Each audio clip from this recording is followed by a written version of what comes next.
Assalamualaikum warahmatullahi wabarakatuh.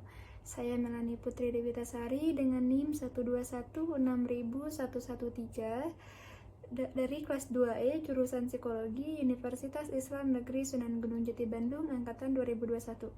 Pada kesempatan ini saya akan mempresentasikan materi statistika inferensial, yaitu mengenai uji komparatif Chi-square, di mana pada mata kuliah ini saya diampu oleh Bapak Farid Soleh Nurdin, Eskom MStat. Oleh sebab itu, silakan untuk teman-teman menyimak penjelasan berikut. Nah, baik. Di sini saya akan memaparkan secara sederhana mengenai uji Chi-square.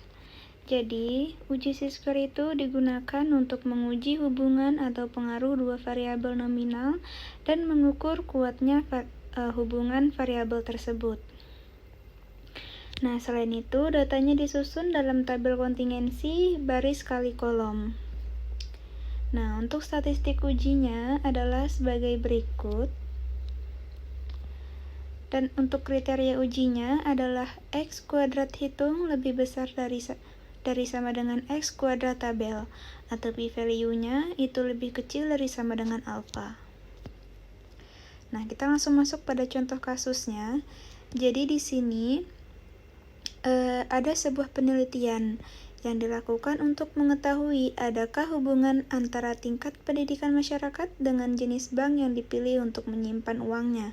Pendidikan masyarakat dikelompokkan menjadi dua, yaitu lulusan SLTA dan lulusan perguruan tinggi.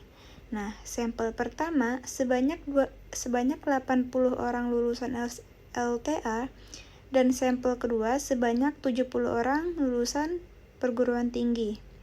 Berdasarkan angket yang diberikan kepada sampel lulusan SLTA, maka dari 80 orang itu yang memilih bank pemerintah sebanyak 60 orang dan bank swasta 20 orang.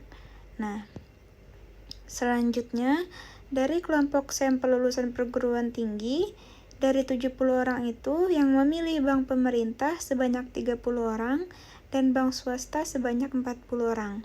Nah, yang menjadi pertanyaan, apakah terdapat perbedaan tingkat pendidikan masyarakat dalam memilih dua jenis bank? Nah, sekarang kita langsung masuk pada metode penggunaan atau penyelesaiannya dengan SPSS. Jadi, ketika teman-teman sudah masuk pada bagian SPSS, yang pertama teman-teman silahkan masuk pada variable view. Kemudian teman-teman beri kategori atau judul pada kolom nama. Di sini saya memberi nama lulusan, bank, dan frekuensi. Kemudian untuk labelnya, pada bagian lulusan saya memberi label tingkat pendidikan masyarakat. Kemudian untuk banknya itu saya beri label jenis bank.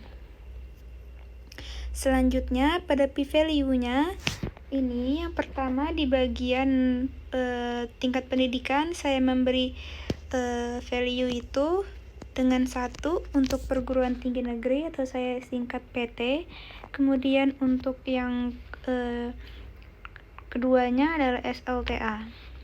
Kemudian untuk values dari jenis banknya, di sini saya satunya itu untuk pemerintah dan 2 adalah swasta.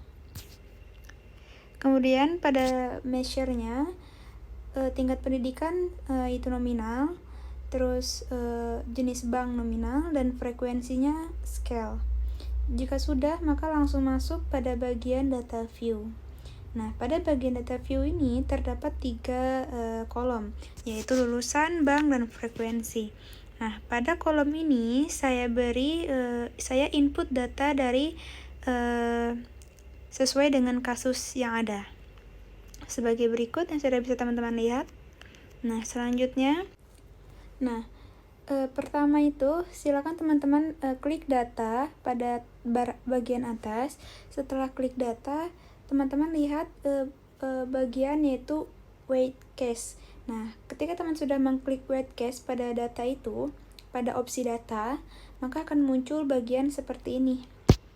Nah, frekuensi di sebelah kiri ini itu ada tingkat pendidikan, jenis bank, dan frekuensi. Namun, untuk bagian frekuensi silahkan teman-teman pindahkan dengan cara mengklik bagian ini ke frekuensi variabel. Dan jangan lupa untuk mencentangkan weight case by-nya agar bisa dipindahkan pada bagian frekuensi variabel. Nah, jika sudah, klik OK. Kemudian, langkah selanjutnya adalah silakan teman-teman untuk mengklik Analyze, Descriptive Statistic, dan juga Cross Tabs. Jika sudah, maka tab selanjutnya adalah akan muncul seperti ini. Sebelumnya itu, pada bagian sebelah kiri, ini ada tingkat pendidikan masyarakat, jenis bank, dan juga frekuensi. Namun, untuk bagian tingkat pendidikan masyarakat, silahkan teman-teman pindahkan dengan mengklik ini ke rows, dan untuk jenis banknya ke bagian kolom. Jika sudah, silahkan teman-teman klik bagian statistik di sini. Kemudian pada bagian statistik itu centang bagian chi-square, kemudian klik continue. Nah, jika sudah, maka akan muncul hasil dari SPSS-nya. Nah, adapun untuk hasil SPSS-nya adalah seperti ini. Jika persennya adalah 100%, maka sudah dipastikan bahwa data yang teman-teman input itu sudah benar. Nah, adapun untuk case processing summary-nya dan chi-square test-nya, ya, yang bisa kalian teman-teman lihat di sini. Nah, kita langsung masuk pada laporannya.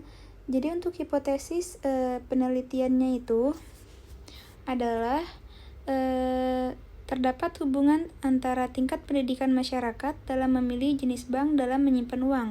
Kemudian untuk hipotesis statistiknya, H0-nya adalah proporsi orang dalam tingkat pendidikan masyarakat dalam memilih bank dalam menyimpan uang itu adalah seimbang. Nah, untuk H1-nya, proporsi orang dalam tingkat pendidikan masyarakat dalam memilih bank dalam menyimpan uang sangatlah berbeda. Nah, untuk alfanya di sini 5%, dan statistik uji yang didapat dari tabel yang sudah kita lakukan menggunakan SPSS menghasilkan H hitung, H kuadrat hitung sebesar 14,76 dan H tabelnya 3,841. Maka dari itu, untuk kriteria ujinya di sini H0 ditolak jika X kuadrat hitung lebih besar dari sama dengan H kuadrat tabel. Nah, karena X kuadrat hitungnya 14,76 dan itu lebih besar daripada X kuadrat tabel yaitu 3,841, maka di sini berkesimpulan bahwa H0-nya ditolak gitu. Nah, maka dari itu dapat disimpulkan atau dapat diartikan bahwa di sini proporsi orang dalam tingkat pendidikan masyarakat dalam memilih bank dalam menyimpan uang itu sangatlah berbeda. Jadi seperti itu sekiranya dari teori dan contoh kasus serta penyelesaian yang menggunakan SPSS mengenai materi uji chi-square. Dengan itu sekian dari saya. Mohon maaf bila terdapat kekurangan. Terima kasih. Wassalamualaikum warahmatullahi wabarakatuh.